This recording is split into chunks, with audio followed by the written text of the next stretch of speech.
Yeah. All right. Seeing as how it is 10 o'clock, we'll call this meeting of the Oklahoma County Information Technology Council to order. Not all members are present. Do a roll call. Brandy Mertens here for District 2. Walter Haynes present for County Clerk. Kimberly Zudi, District 3. Jennifer Bowman for the Court Clerk's Office. Mike Morrison for the Oklahoma County Assessor's Office. Timothy Bell for the Sheriff's Office. And Dane Coffey for as the Alliance Director. So notice of the meeting was properly posted on January 16th, 2026. Item number 1, approval of the minutes. Motion to approve the minutes. If there are no changes, I'll motion. Second. All those in favor? Aye. Aye. Department items. Number 2, discussion and possible action regarding the election of a vice chairman for calendar year 2026. Mike, you had a very short term. You want to extend it? Sure. I'll make a motion to nominate Mike Morrison as vice chair for calendar year 2026. Is there a second? Second.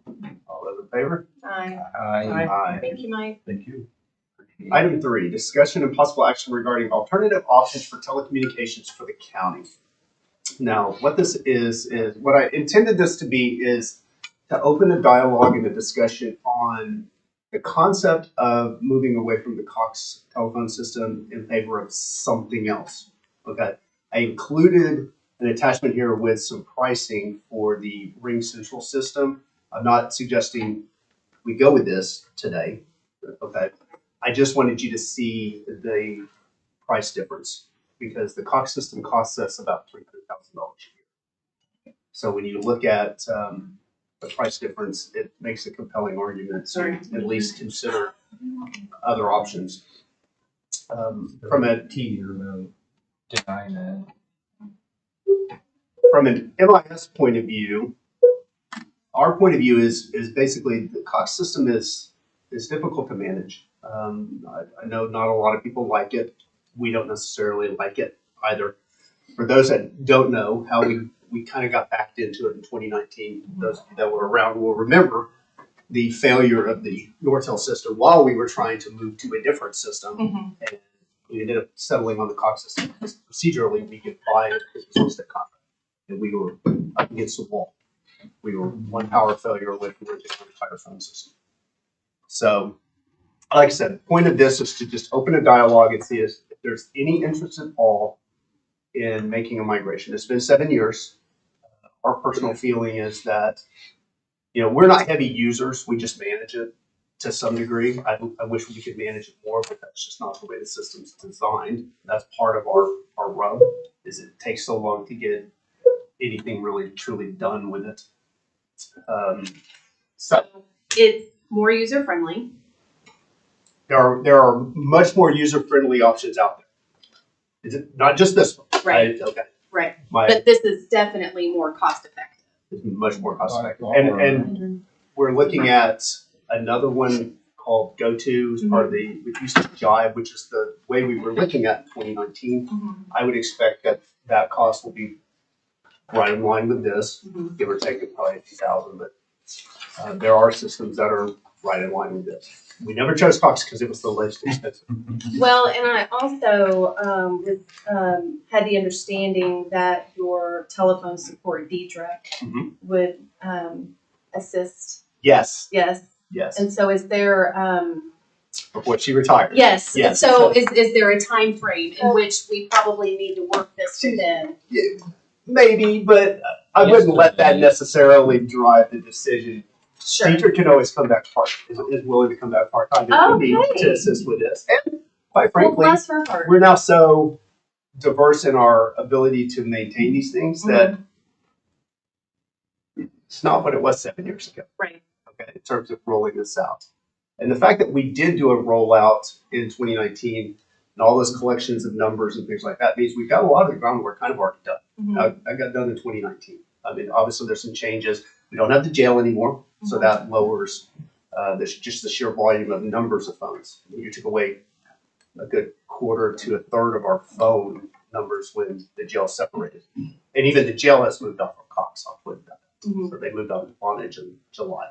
So, like I said, the point of this is to open up a discussion, let you guys kind of weigh in, let each office weigh in. I foresee that if there's some interest in doing this, my hope is that we get each one of the vendors that we're intrigued by to come in and do an actual demo, so each one of the offices can ask the questions that are pertinent to their office, because you all have different needs. Right. You know, treasurer's needs are very different than the court clerk's, very different than the assessor, very different than the sheriff's, and so forth.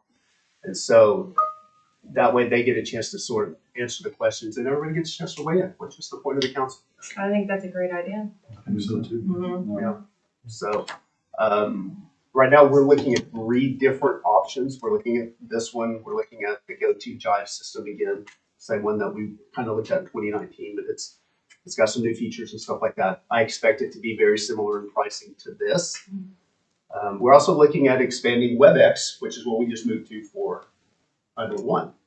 So that's an option as well. I don't know what pricing would look like yet. We haven't got that far. Mhm. So before we put in and invest a whole lot of time, I want the council to weigh in and say, we at least want to look at this and possibly see some demos. Mhm.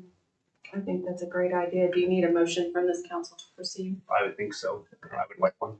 Well, I'll make a motion that we explore options Okay. to present to all of the offices to kind of assess what program might be better fitted for us go forward. Second.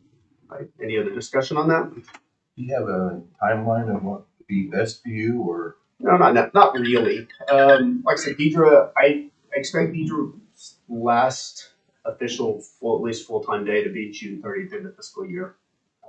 I don't know what a timeline would look like on a conversion. I mean, these things take time. I mean, the phone system is undoubtedly the biggest project we ever take on when it comes to a migration, just because it affects everything, and it's very big. And Cox is through fiscal year, is that, or? Well, since we're on the same contract, all we really need with Cox is a 30 day. They- Yeah. So, and I've not informed them that we're looking or anything like that. We're bringing that discussion until we at least have some kind of option. I'm just thinking that with budget stuff coming up soon, that might be the opportune time to really push this into the light. Yeah, I have Ring Central ready to come in and do a demo. I was hoping to actually have them come in today, but they had another one scheduled and couldn't actually make it in. But then I thought, in hindsight, I thought it'd be best if we all just weigh in first, see if we even, want to. And I figured there probably would be some interest, but you never know. So, all right, we have a motion and a second. Anything else? All those in favor? All right. Item 4, discussion and possible action regarding the Oklahoma County records retention policy and records retention schedule. Jess, did you want to have? Sure. We worked long and hard on this policy. And so in policy and governance, we actually hired Iron Mountain with the use of ARPA funds in order to help us develop a policy for the county. Many of the elected officials already have a policy established. And so what we did is we just integrated that into the countywide policy in regards to records retention. But some of the offices, such as the sheriff's office and of course our BFCC departments, did not have that. Therefore, they haven't been able to destroy or any of their documents since the beginning of time, it seems like. And so this allowed for the sheriff to be able to go ahead and provide the disposition schedule towards the documents that they needed to either, move from the cross location or able to destroy. And so this PDF was the one that was just approved. I think they picked a page, the clerk's office did, but there's an actual Excel document that shows the retention schedule. This is a summary. So the policy, we did approve in policy and governance. If you go back to the policy, I'll show you. In regards to the purpose, and then if you'll scroll down a little bit, it talks about who's responsible, the responsibility, a little bit farther down. Somewhere on one of these pages that talks about the responsibility for the Oklahoma County Information Technology Council.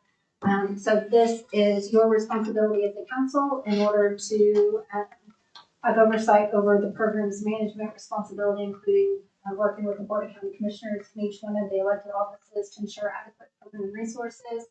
And so making sure that you're reviewing these policies with your team members, what they mean, but then also weighing in if there are any changes in statute as to how long these documents are to be retained.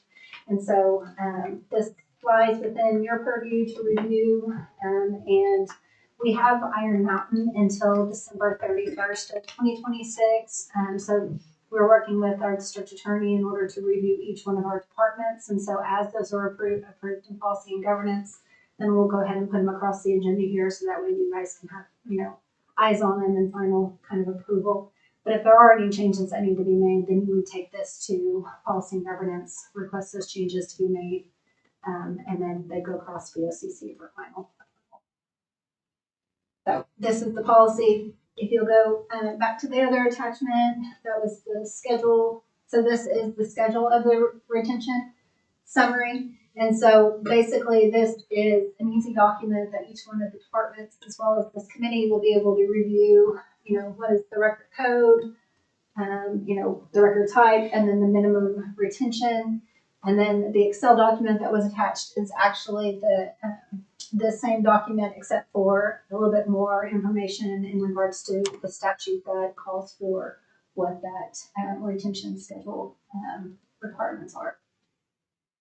That's the policy and the schedule. So we still have the VOCC departments. Court services is the one that we're looking at now. Of course, we no longer have a court services department, but we do have records that we are retaining. And so we're working on that one next. And so that you'll see that one with the next meeting, if not the full retention schedule as a whole. We're hoping to have that done by February. But between now and December 31st of 2026, of course, Iron Mountain is there to let us know if there's any changes in statutes or any other changes once everything is final and approved. Any questions? Thank you for your work on this. Of course, it was a huge team effort. So we appreciate your leadership and making sure that everyone understands what this means for each one of the departments. Okay, is there a motion to receive the report? So moved. Second. All those in favor? Aye. Item 5, discussion and possible action regarding the Oklahoma County Annex Data Center. Topics include relocation, modernization, migration, and HVAC.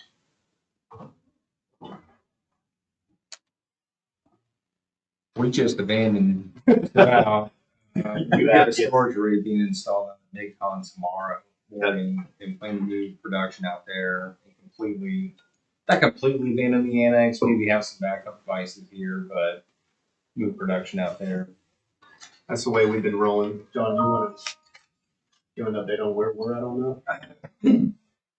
Yeah, I know we're still working on getting done the internet connection out there, which is after one. I don't expect that to be done until after the beginning of next fiscal year. Yeah. So just budgetary wise. Past that, I know we're working on the next two hosts at MidCon starting today, I believe, to convert them over, and then we'll be able to start production traffic to MidCon for us. Other questions? Mike, you guys, where are you guys at? We're still there. But we do have some things. In fact, I think we talked to John a little bit about that and Jessica last week.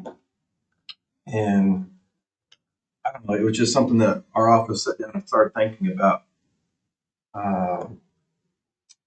The services that MIS really provides is the core of everything that the county does. All the infrastructure, all the networking that goes through it, almost everything that we do on a daily basis is impacted by the services that they provide.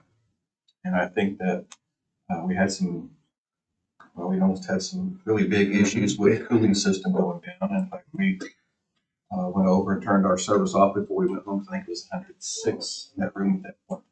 Yep. And that made us kind of rethink about where we're going. And I think you are already somewhat down that path further along than we are. But we thought we're going to build a mirror system so that we are independent from that facility. We likely go to MidCon for that same purpose Exactly. and build that mirror. And then we thought, I think kind of discussions with you and Hutch kind of came along, that you guys were thinking along the same thing. Yep. Then the discussion came along, well, let's move production out of this facility and then use the third floor MIS room as the refrigerant room for backup, that type of thing. Right. For us, it was a case of, we brought the Liebert issue. I mean, those things are, well, they've been around longer than I have here by a long shot. We brought that up to infrastructure 2 or 3 years ago, originally. Far too long to go. Right. And we just, for us, it's just gotten to a point where we see our role as, our job is to protect the stuff. Right. And so, in lieu of any kind of immediate solution, regardless of what that entails, we felt it best to, we already had a DR site, we can run production out of there. It's actually very cost effective and not that hard to adjust things. Right. Walter, you found it kind of the same way, you know, when you go through a recycled hardware. Right, and it's not just cooling, it's, many other protection features that are built into the site. Yeah, absolutely. That's It's some of the FEMA related, samples yeah. that we had. It's an F5 related bunker. It's FEMA related or FEMA rated. So, yeah. And that was some of the things that we talked about too, is migrating that way and then still moving back here as a backup site or somewhat.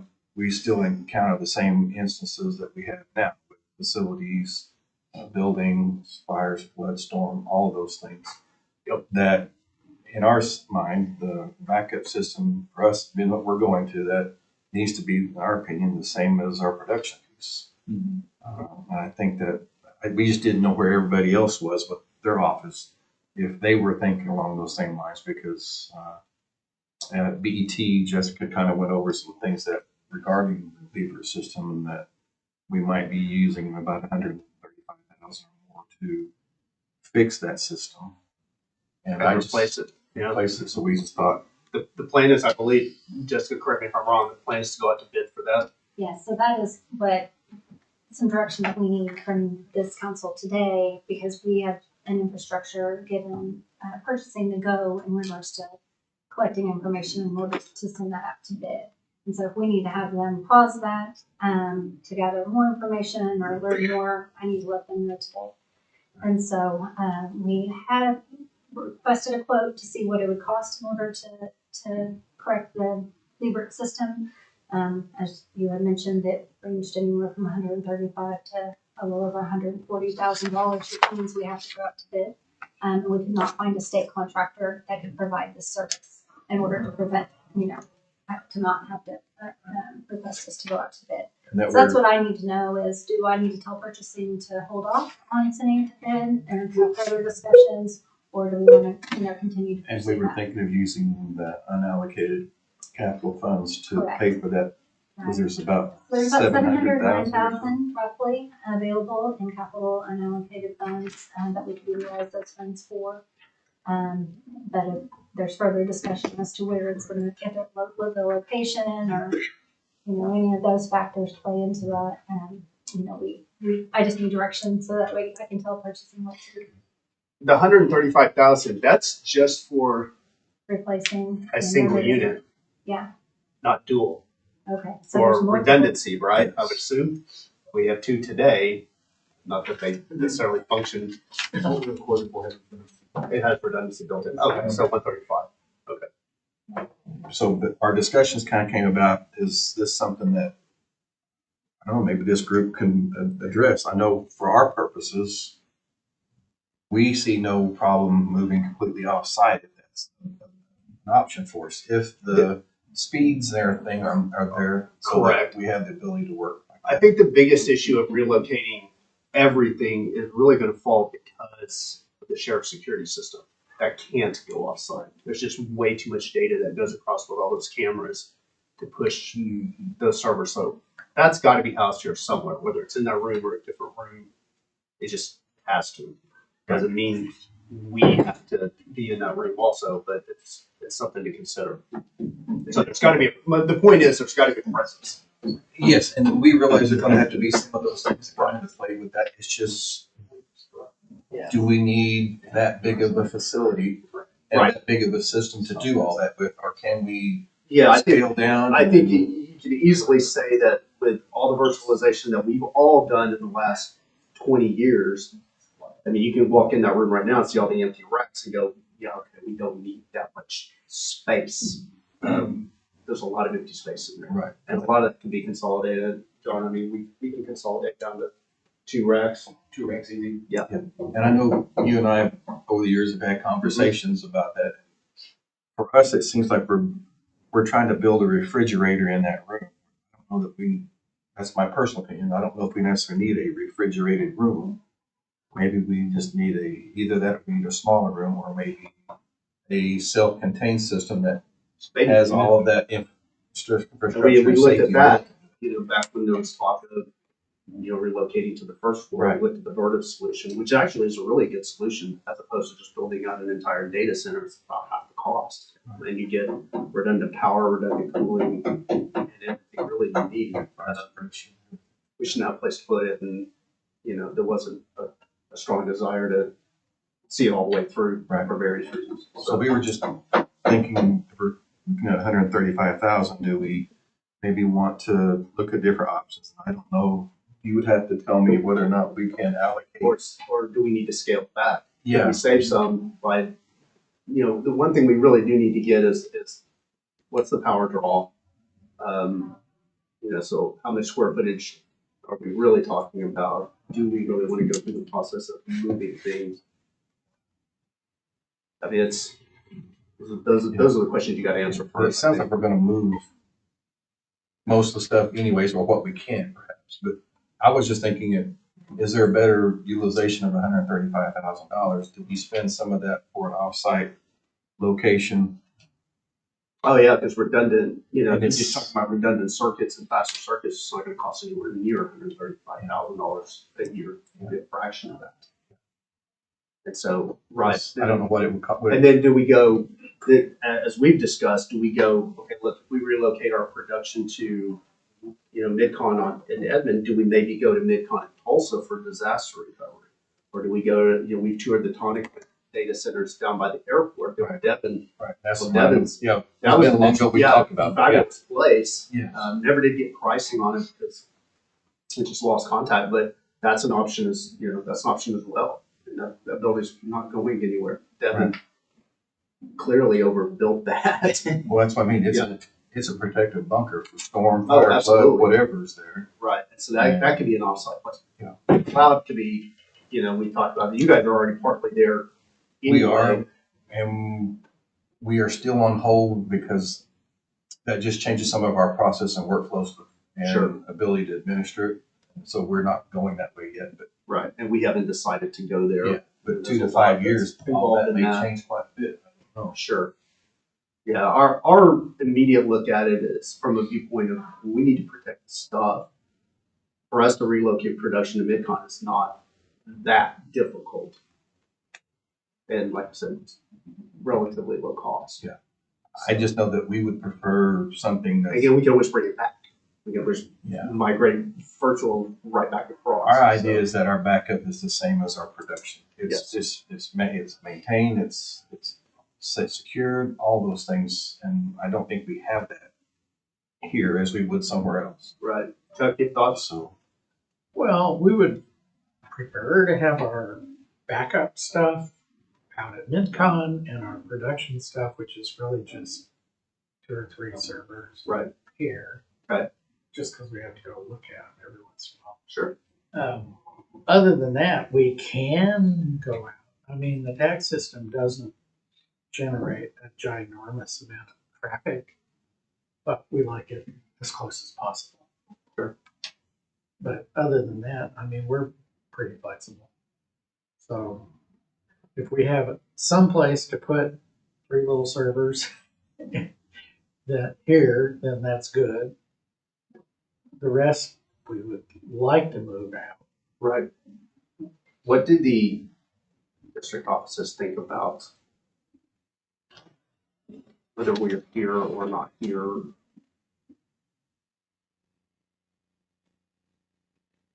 As far as our I think, at least as far as District 2 is concerned, I think we are amenable to whatever you would think would be best. I think we would be flexible. Same for District 3. I don't think we have a preference. You want? I don't know, this isn't an area. First, the thing that comes to my mind as I'm listening to all this discussion and moving here and moving this, have we done a cost analysis? I mean, there is the 135,000, but that's theoretically a one-time capital expense versus what I assume is going to be ongoing expenses Sure. that will come out of an operating budget. So have we done a cost analysis to determine? Well, we are currently already paying for MidCon. Correct. So- But that theoretically, I assume that as you take up more space out there and you move more things there, that cost will rise, correct? Not necessarily. Okay. It depends on how much rack space is needed. Adding a rack, sure. And I don't have that number in front of me, but half of what we pay for at MidCon is our extra seats should we actually need to occupy them. Mhm. A lot of it, the rest of it's rack and power and such. Yes, it would be additional cost with regards to if we need to put an additional circuit out there. Probably, if I would ballpark that, I would say 12,000 a year, roughly 1,000 a month. But then the other departments that are shifting to that, you have to. But it would cover those too. Yeah, no, it It covers, it would cover that.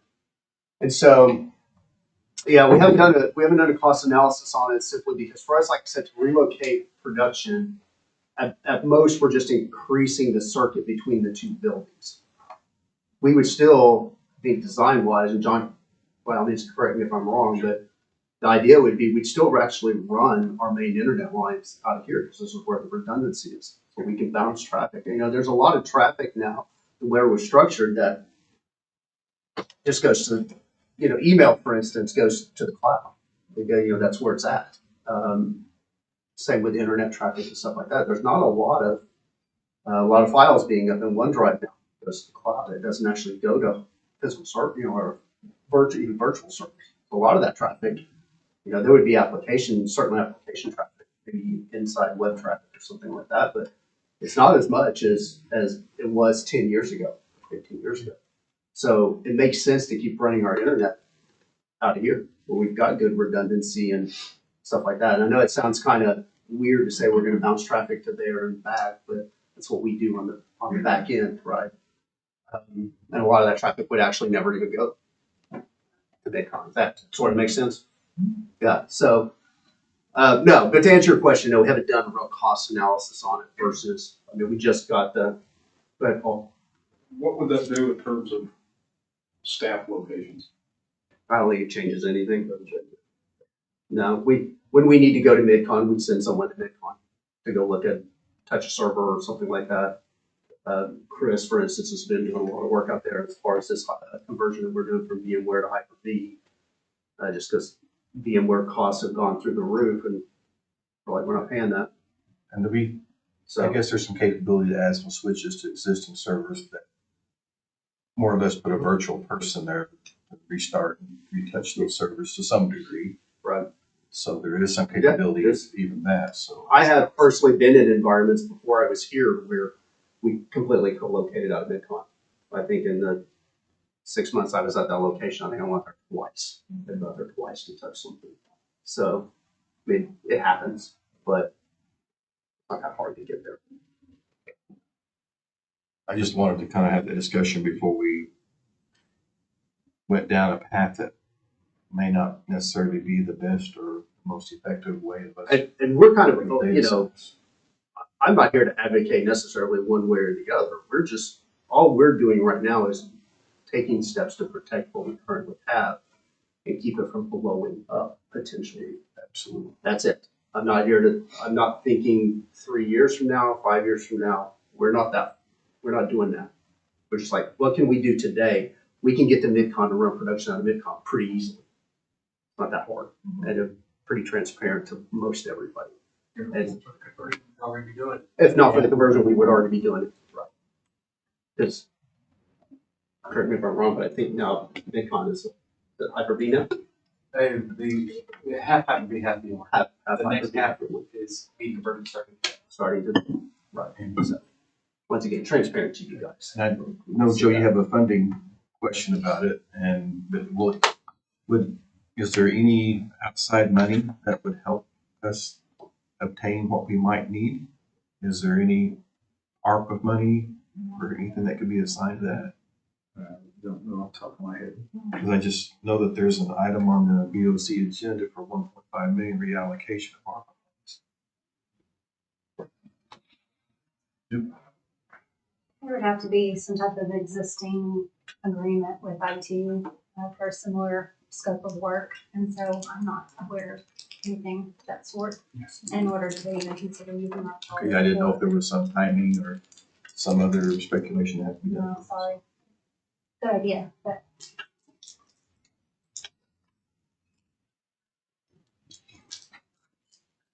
Then Jennifer, I realized how much of this may, Doesn't it affect. doesn't affect you guys. No. It just doesn't. As long as you can get in and out on your state system, that's what. Right. Yes. So do you need any action from this committee today on this? I think the only action that is needed is direction from this committee as to whether or not we still need to go to bid for the HVAC. Or if this committee would prefer for us to pause that for the time being. We have not sent it today. We're just, Ashley's working really hard to gather information so we can. And going to bid doesn't necessarily mean that we would award a bid at the end of that, would it? No, but you would have to reject them. And so, and that's difficult because you're asking people to spend the time, And to bid. Right. And it would Certainly provide not us ideal. the cost, Yeah, but if there's other things that are associated with it, it might be best to look at all costs, and that would be incurred. Well, let me say this, speaking as from the MIS point of view, we're not, like I said, we're not looking to vacate. We're not looking to, try to shift where we do things. We're just moving to protect what we currently have. It can all easily be flipped right back if the environmental conditions of the room change. So So the cooling need's gonna remain for many years to come. right, and at the end of the day, you still got to share stuff somewhere. The security cameras still have, the security servers and all that still has to be on site. I don't see a way around that. If it's in that room or in a different room or whatever, you still got to be something. And we're still going to have, what we call WAN equipment is still going to be someplace. You still got switches and closets. You still got main switching, firewalls, things like that. Still got to be here. But John's right in the sense that we can turn this site into essentially just a site, no different than a yard, no different than resale, no different than any other remote site. The annex, while big, can be a site. The jail was that for us for many years. We never viewed it. And I understand differently than everyone else does. We never viewed it as anything other than it's just a big closet down the road from a technological point of view. All right, Dane, none of this makes sense to me. Okay, Portion of the room. sure. So if we're looking at going out for bid on this cooling system for the data center, what I think I've heard around the room is it might be scalable in terms of size. Mhm. Why can't the bid be constructed to cover several options of that size to, like the sheriff stuff or whoever else might need to be here? Why? And as this group's looking at, and when some of the other cost analysis, run both tracks at once. Right. It doesn't have to be an all or. I will answer that with my own ignorant question. I had no idea how bid processes work. We never had to do it. So I don't know. Can it be done that way? Well, you can Well, adjust you're the just- scope, couldn't you? You're just replacing the HVAC unit. And so, I mean. Is it as simple as a square footage Yeah, it's like- issue? MBTU. It was sized originally for quite a bit more than you need. Oh, absolutely. Because when I started in October 2010, the wall that separates got closed up. So when I interviewed, there was no wall there. It's just a frame. So that whole room was one room in 2010.